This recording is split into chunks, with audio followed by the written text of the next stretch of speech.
বিসমিল্লাহির রহমানির রহিম। আসসালামু আলাইকুম রহমতুল্লাহি ওয়া বারাকাতুহু। আজকে তারাবিতে পড়ানো হবে হচ্ছে সূরা আন-নিসার বাকি যে অংশটা আছে সেটা, এবং পরবর্তীতে সূরা মাইদা। তো বাকি আন-নিসার যে বাকি অংশ আছে এতে আমরা দেখতে পাই যে নামাজের গুরুত্ব কতটা, যে আল্লাহ পাক যুদ্ধের ময়দানেও রাসূলুল্লাহ সাল্লাল্লাহু আলাইহি ওয়াসাল্লামকে বলেছে যে একদল দাঁড়িয়ে নামাজ পড়বে, একদল পাহারা দিবে, তারপর আবার যে দল পাহারা দিয়েছিল তারা নামাজ পড়বে আর বাকি দল পাহারা দিবে। অর্থাৎ যে কোনো অবস্থাতেই নামাজ আদায় করাটা কতটা ইম্পর্টেন্ট সেটা কোরআন শরীফের এই সূরা আন-নিসার এই জায়গা থেকে বোঝা যায়। এরপর আমরা আগের তারাবিগুলোর তেলাওয়াত থেকে জানতে পেরেছি যে মুসা আলাইহিস সালামকে আল্লাহ পাক কলিমুল্লাহ এবং ঈসা আলাইহিস সালামকে রুহুল কুদ্দুস এই দুটো উপাধি দিয়েছেন। এখানে এই সূরাতে আমরা দেখতে পাই আল্লাহ পাক ইব্রাহিম আলাইহিস সালামকে খলিলুল্লাহ উপাধি দেন। এই সূরার একটা ইন্টারেস্টিং ব্যাপার হচ্ছে, এটা হচ্ছে 127 থেকে 134 আয়াতের মধ্যে আমরা যদি খুঁজি তাহলে আমরা পাবো যে যখন হাজব্যান্ড ওয়াইফের রিলেশনশিপ খুবই অসহনীয় হয়ে যায়, কিন্তু তারা নিজেদেরকে লিভ করতে পারতেছে না বিকজ অফ একজন একজনের উপর ডিপেন্ডেন্ট আছে, ফাইন্যান্সিয়ালি হয়তো বা ডিপেন্ডেন্ট আছে। তো এই সময় আল্লাহ পাক এইখানে বলেন যে তারা অসহনীয় দাম্পত্য জীবন থাকার থেকে তারা বিচ্ছিন্ন হয়ে যেতে পারে, এবং বিচ্ছিন্ন হয়ে গেলে ভয়ের কিছু নেই, আল্লাহ পাক তাদেরকে প্রাচুর্য দিয়ে একজন একজনের উপর যে ডিপেন্ডেন্সি সেটা সরিয়ে দেবেন। এটা এখানে আমরা খুঁজে পাই। এই সূরা আমরা 135 থেকে 141তম আয়াতের মধ্যে দেখি যে যখন আল্লাহর আয়াতকে নিয়ে কেউ হাসি ঠাট্টা করতেছে অথবা ইসলামের কোনো ব্যাপার নিয়ে মজা করা হচ্ছে, তখন আসলে ওইখানে বসাই উচিত না, ওখান থেকে ইমিডিয়েটলি ওই জায়গাটা লিভ করা উচিত। তো আমরা যখন এখন দেখি যে কখনও যদি এরকম হাসি ঠাট্টা করা হয় ইসলামের কোনো ব্যাপার নিয়ে, আমাদের অনেক মুসলিম ভাই ওই জায়গায় লিভ করেন, কোনো কথাই বলেন না, ঝগড়াঝাটিও করেন, ওখান থেকে আসলে চলে আসেন। এটা আসলে রাইট অ্যাপ্রোচ। কোনো ডিসকাশনে পার্টিসিপেট না করা, ওই ধরনের ডিসকাশনে না যাওয়াটাই ভালো। আর এই সূরার শেষের দিকে আমরা দেখতে পাই যে ঈসা আলাইহিস সালাম যে আল্লাহকে নিজের সন্তান বলেন নাই, আল্লাহ পাক সেটা এখানে গ্যারান্টি দিচ্ছেন। এমনকি ঈসা আলাইহিস সালাম তার জীবদ্দশায় কখনও নিজেকে সন্তান তো বলেন নাই, সবসময় নিজেকে আল্লাহর বান্দা হিসেবে বলে গেছেন, এবং এটা আল্লাহ পাক এটাও বলছেন যে কিয়ামতের ময়দানে যখন ঈসা আলাইহিস সালাম তার উম্মতকে দেখে বলবে যে তোমরা যে আমাকে আল্লাহর সন্তান বলতে, আমি নিজেকেই কখনো এই কথা বলেছি, এই কথা বলবেন। এটা আল্লাহ পাক কোরআন শরীফে আমাদেরকে আগেই জানিয়ে দিয়েছেন। এবং সূরা আন-নিসা শেষ হয়েছে কালালার ব্যক্তি, অর্থাৎ যে ব্যক্তির মা বাবাও নেই এবং তার কোনো সন্তানও নেই, এমন কোনো ব্যক্তির যদি সম্পত্তি থাকে সেটা কীভাবে ভাগ হবে সেটাও খুব ইন ডিটেলে ডিসকাস করে সূরা আন-নিসা শেষ করে দেওয়া হয়েছে। এরপরে সূরা মায়দা। সূরা মায়দা রাসূলুল্লাহ সাল্লাল্লাহু আলাইহি ওয়াসাল্লামের জীবনের একদম শেষের দিককার ওহী যেগুলো নাজিল ছিল সেগুলো দিয়ে বানানো সূরা, এবং এই সূরাটাও মাদানী সূরা, অর্থাৎ এইগুলো সব নাজিল হচ্ছে রাসূলুল্লাহ সাল্লাল্লাহু আলাইহি ওয়াসাল্লামের হিজরতের পরে। তো দেখা যায় যে এই সূরার কিছু অংশ হুদায়বিয়ার সফরে যখন রাসূলুল্লাহ সাল্লাল্লাহু আলাইহি ওয়াসাল্লাম ছিলেন তখন নাজিল হয়েছে, কিছু অংশ মক্কা ঠিক বিজয় হবে ওই সময় নাজিল হয়েছে, কিছু অংশ নাজিল হয়েছে বিদায় হজের সময়। এবং বলা হয় যে এই সূরার একটা আয়াত সেটাই আসলে মুসলমানদের জন্য শেষ ওহী আল্লাহর কাছ থেকে, কিছু মুফাসসির এটা মনে করেন। সেই আয়াতটা তো আমরা সবাই জানি, ফেমাস আয়াত, যে আল্লাহ পাক বলেছেন আজ আমি তোমাদের জন্য তোমাদের দিনকে পরিপূর্ণ করলাম এবং তোমাদের উপর আমার নিয়ামত সম্পূর্ণ করলাম এবং তোমাদের জন্য ইসলামকে দিন হিসেবে পছন্দ করলাম। তো এটা আসলে ক্লিয়ার কাট যে আর কোনো দিন নাই, এই দিন এরপরে ইসলামই একমাত্র দিন, সেইটা গ্যারান্টিটা দেয়।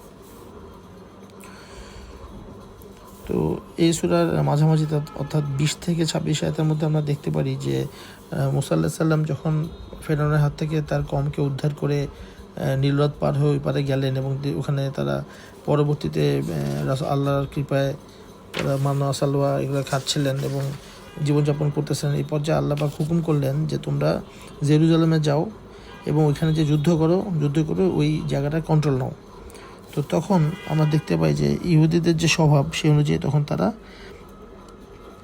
বলল যে তুমি এবং তোমার আল্লাহ, আর কি ওই সময়কার যে কমটা তারা মুসা আলাইহিস সালামকে বলতেছে যে যুদ্ধের জন্য তুমি আর তোমার আল্লাহ যে যুদ্ধ করো, আমরা এখানে বসে থাকি।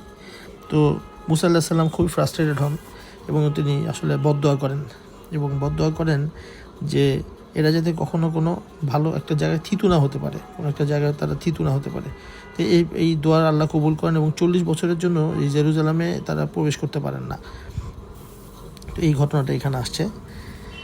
এরপরে কোরআনের ফেমাস একটা ঘটনা হাবিল কাবিল। এই হাবিল কাবিলের ঘটনাটা আছে, আমি কুইকলি এটা শেষ করি। সেটা হচ্ছে যে আমরা জানি যে আদম আলাইহিস সালাম এবং মা হাওয়া ওনাদের আসলে সন্তান হতো কীভাবে। ওনাদের সন্তান হতো তখন তো ওনারা দুজনই পুরুষ এবং নারী, আর তো কেউ নেই। তো তখন ওনাদের সন্তান হতো সবসময় যমজ সন্তান, একসাথে 2টা করে সন্তান হতো। তো এই একসাথে 2টা সন্তান হতো, আবার পরে দেখা গেল পরের বছর আবার একসাথে 2টা সন্তান হলো। এই 2টা সন্তান সবসময় দেখা যেত ছেলে এবং মেয়ে হতো। তো একই সাথে হওয়া যমজ যে ভাই বোন তাদের মধ্যে বিয়ে হওয়া অ্যালাউড ছিল না, বাট অন্য সময়ে হওয়া যে ভাই বোন তার মধ্যে এক ভাইয়ের সাথে আরেক বোনের বিয়ে হতে পারতো। ফর এক্সাম্পল, প্রথম বছরে একসাথে যে যমজ সন্তান হলো তারা নিজেদের মধ্যে বিয়ে করতে পারবে না, বাট দ্বিতীয় বছরে আবার একসাথে যে সন্তান হলো, একটা ছেলে একটা মেয়ে হলো, এই দ্বিতীয় বছরে হওয়া মেয়েটা প্রথম আগের বছরে হওয়া যে ছেলে আছে তার সাথে বিয়ে হবে। এভাবেই তো মানে স্প্রেড করেছে, মানে তো মানবজাতি স্প্রেড করতো না। তো এই আবার একই সাথে জন্ম নেওয়া যে যমজ ভাই বোন তাদের মধ্যে বিয়ে হওয়া কিন্তু হারাম ছিল। তো এটা একটা আল্লাহ পাক এভাবে জিনিসটা করেছিলেন যে যখন মা হাওয়ার যমজ বাচ্চা হতো দেখা যেত ছেলেটা সুন্দর হলে মেয়েটা খুব অত সুন্দর হতো না, আবার মেয়েটা খুব সুন্দর হলে ছেলেটা খুব একটা সুন্দর হতো না। তো যখন এই হাবিল এবং কাবিল এরা নিজেরা আসলে ভাই, কিন্তু দুজন 2 টাইমে হয়েছে। তো কাবিলের যে আপন বোন মানে যে একই সাথে হয়েছিল সে দেখতে খুব সুন্দর ছিল, তার সাথে হাবিলের বিয়ে ঠিক হয়। তখন কাবিল বলে যে এটা তো আমার বোন, আমার একসাথে হয়েছে, ব্রাদার এটা হাবিল কেন বিয়ে করবে, এটাকে আমি বিয়ে করব। এই নিয়ে একটা কনফ্লিক্ট লাগে আর কি। কারণ হচ্ছে যে কাবিল যেহেতু দেখতে অত সুন্দর ছিল না, তার বোনটা খুব সুন্দর ছিল। আমি আগেই বললাম যে ছেলে যখন ভাই বোন হতো, এক ভাই সুন্দর হলে বোনটা অত সুন্দর হতো না, বোনটা সুন্দর হলে ভাইটা অত সুন্দর হতো না। তো কাবিল চাচ্ছিল নিজের যে বোনটা ওটাকেই বিয়ে করবে। এই নিয়ে কনফ্লিক্ট লাগলে আদম আলাইহিস সালাম তখন ওদেরকে বলে যে তোমরা ঠিক আছে, তোমাদের কাছ থেকে কোরবানি দাও, আল্লাহ পাকের ডিসিশন আমরা বুঝবো কোরবানি কারটা কবুল হয় সেটা থেকে। তখন কাবিল ছিল আসলে একজন ফার্মার, আর হাবিল ছিল একজন শেফার্ড। তো হাবিল তার যে ভেড়াগুলো আছে এর মধ্যে থেকে সবচেয়ে যে সুন্দর যে ভেড়াটা সেটাকে নিয়ে কোরবানির জন্য নিয়ে আসে। ওয়ারেজ কাবিল ছিল কৃষক, সে তার কিছু মানে দায়সারা টাইপের কিছু ফসল নিয়ে এসে আল্লাহর জন্য রাখে আর কি। তো ওই আমলে আসলে ওপর থেকে লাইটেনিং হয়ে কার কোরবানি কবুল হচ্ছে সেটা বোঝা যেত। তো ওই সময় আল্লাহ পাক লাইটেনিং করে হাবিলের কোরবানিটা কবুল করেন, অর্থাৎ হাবিলের ডিসিশনটাই ঠিক ছিল যে নিজের বোনকে না, ওই কাবিলের আপন বোনটাকে উনি বিয়ে করার ডিসিশনটাই ঠিক ছিল। এই ঘটনা থেকে এরপরে আদম আলাইহিস সালাম একটা কাজে একটু দূরে গেলে এই জেলাসি থেকে কাবিল নিজের আপন ভাই হাবিলকে খুন করে। এটা ছিল হচ্ছে মানব সভ্যতার প্রথম খুন। এর আগে কেউ কখনো কাউকে খুন করে নাই, একদম প্রথম দিককার কথা বলা হচ্ছে। তো এই খুন করার পরে ডেড বডি পড়ে আছে, ডেড বডি কী করবে এটা বোঝা যাচ্ছে না, কারণ তখনও পর্যন্ত কেউ মৃত্যু বরণ করেনি পৃথিবীতে। তো কাবিল দাঁড়িয়ে আছে, হাবিলের ডেড বডি পড়ে আছে, এই অবস্থায় একটা কাক এসে তার আরেকটা কাকের মৃতদেহকে ঠোঁট দিয়ে মাটি খুঁড়ে খুঁড়ে ওই মৃতদেহটাকে রেখে মাটি চাপা দিয়ে দেয়। এটা থেকে কাবিল বুঝতে পারে যে কী করে ডেড বডিটা দিয়ে কী করা যাবে, সে আসলে হাবিলের ডেড বডিটাকে মাটি চাপা দেয়। এই ঘটনাটা এই সূরা আল মায়েদাতে আসছে। এটা আসছে হচ্ছে 27 থেকে 34তম আয়াত, আপনারা দেখলে বুঝতে পারবেন। এরপরে সূরাটার 50 থেকে 56 নম্বর আয়াতে বলা আছে যে ইহুদি এবং খ্রিস্টানদেরকে আল্লাহ পাক আমাদেরকে বন্ধু হিসেবে গ্রহণ করতে মানা করেছেন। কারণ হচ্ছে ইহুদি এবং খ্রিস্টানরা তারা পরস্পরের বন্ধু।